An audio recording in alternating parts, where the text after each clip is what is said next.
বছর আমি গেছিলাম।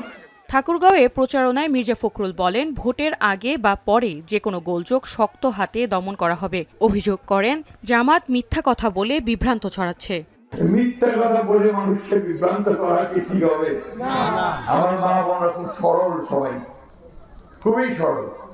ওনাদেরকে কোরআন শিক্ষার নাম করে ওনাদেরকে বলতেছে দাঁড়িপাল্লাটা ভোট দিয়ে বেরোতে দেওয়া যাবে।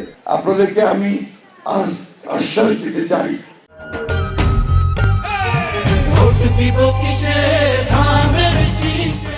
এবং প্রতিশ্রুতি দিতে চাই যে ইনশাআল্লাহ ভোটের দিন বা ভোটের সময় বা অন্য সময় কখনো কোনো গোলযোগ হবে না। আমরা সেটা শক্ত হাতেই দমন করব।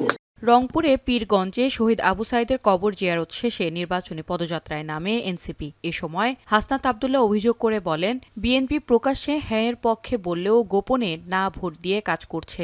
আসিফ মাহমুদ সজীব ভুইয়া বলেন, একটি নির্দিষ্ট দলকে বিশেষ সুবিধা দেয়া হচ্ছে। বিএনপি ওপেনে হাবুটের পক্ষে অবস্থান নিয়েছে, কিন্তু গোপনে তারা ন্যায়ের কার্যক্রম চালিয়ে যাচ্ছে। এই ওপেন গোপনের খেলা বন্ধ করে হাকে জিতিয়ে আগামী সংসদে আমরা ক্ষমতা কাঠামোর ইতিবাচক পরিবর্তন করব ইনশাআল্লাহ। নির্বাচন কমিশনের এই নির্বাচন সুষ্ঠুভাবে আয়োজন করার যে সক্ষমতা, সেটা নিয়ে আমরা এর আগেও প্রশ্ন তুলেছি। তাদের অনেক ক্ষেত্রে পক্ষপাতিত্বের কথা আমরা বলেছি।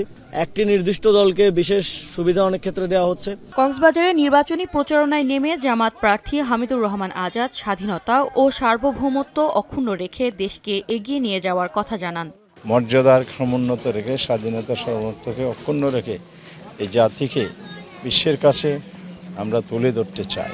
কক্সবাজারের চকরিয়ায় নির্বাচনী প্রচারণায় নেমে বিএনপি স্থায়ী কমিটির সদস্য সালাউদ্দিন আহমেদ বলেন, এদেশে স্বাধীনতায় যারা বিশ্বাস করেনি তারাই ধর্মের ভিত্তিতে রাজনৈতিক বিভাজন করতে চায়।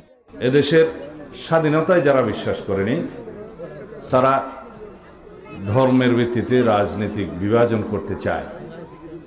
এদেশের মানুষ এটা চায় না।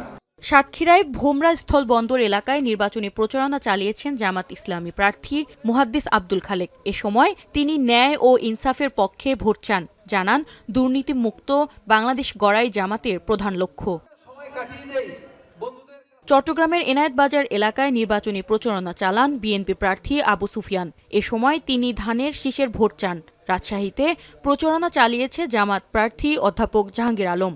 এ সময় তিনি দাঁড়িপাল্লার হয়ে ভোটারদের কাছে ভোট চান।